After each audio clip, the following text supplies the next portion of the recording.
Alright, so I'm just going to do a quick explanation of considering your edge flow and how you make your model for the specific shapes you're modeling. So if you're trying to make something like this shape, which is like a square, and I want hard edges here, but I want this round bit in the middle, if I don't want to just like clip a cylinder through my object, which is generally not preferable or whatever, but like this would be good if I was making something like a Lego piece. So here's a box. I just made a box with some random edge loops in it. So I'll show you the difference. So a lot of times what I see when people first start modeling is that they will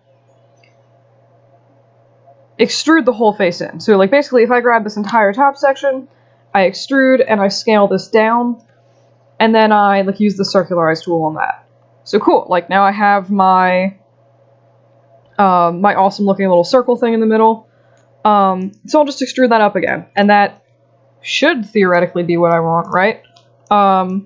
If I was keeping this as a low poly model, it would probably be fine. However, if I wanted to smooth this, so I'll stash this back here.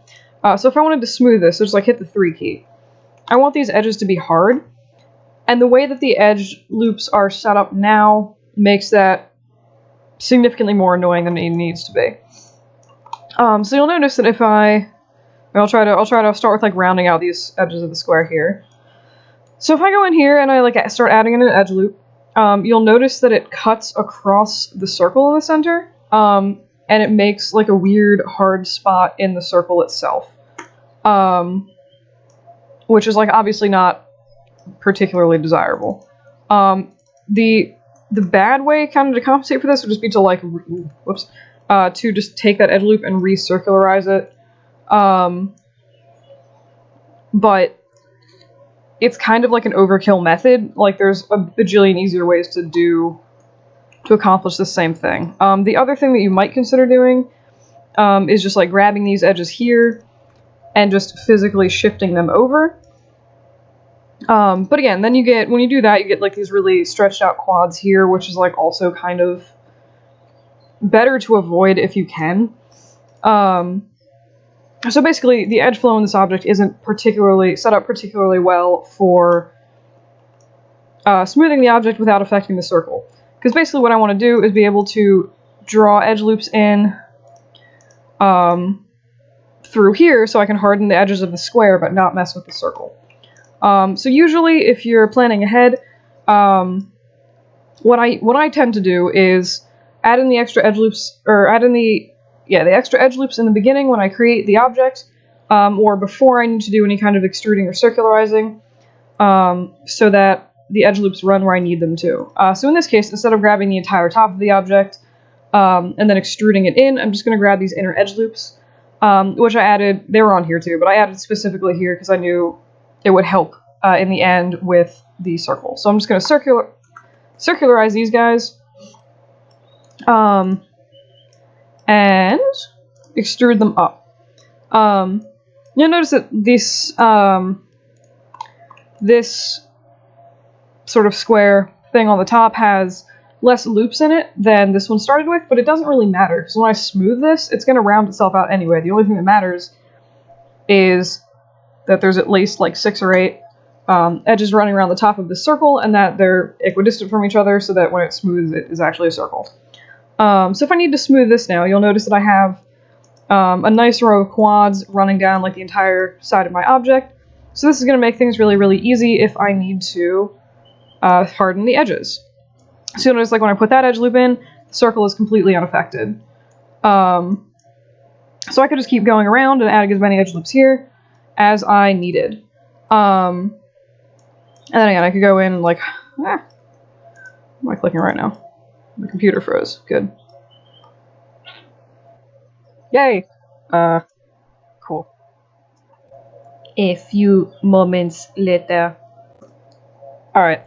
Well, that's super nice. So mine actually reopened, and it saved my file pretty much where it was. Let's see if we can do this again. Alright.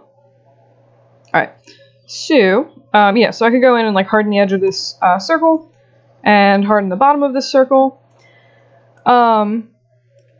Now you notice this this geometry isn't quite as good on the bottom. Like if I needed to add an edge loop around around the center circle. So if I'm planning ahead, I kind of wish I saved that object.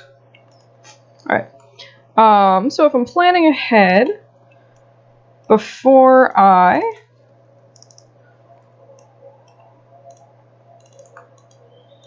wait for it, patch this hole.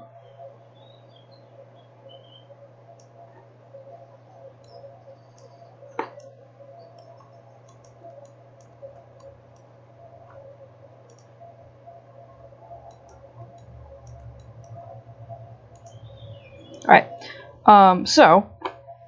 if I am planning ahead before I extrude this this circle area in the center, again, since the insert edge loop tool doesn't like going around corners like this, there's a really simple fix to that. Just make this hole ever so slightly larger than you need, and then you can extrude in just a tiny bit, and that'll give you the edge loop that you need. And then you could extrude up, and you could even, again, if you're planning as you go, you can even harden this object as you create it. So I'm just adding in like a few extra edge loops as I pull this circle in the middle up, so that when I smooth it, it immediately is hardened. And that's ooh. Edit mesh, insert edge loop tool. And again, that's just compared to this object here. So you can see that adding these extra lines just hardens this top little nub. So again, this would be really good like with something like if you're making a Lego or something like that, where you definitely want to smooth the object, and you want to harden the edges here, but keep these little round bits in the middle. If you plan ahead a little bit, you can orient your edge loops in a way where you can add edge loops and don't need to jump through a lot of hoops like this to keep your circles circular, or like go back and recircularize them after they've been created. That kind of thing. So hopefully that makes sense.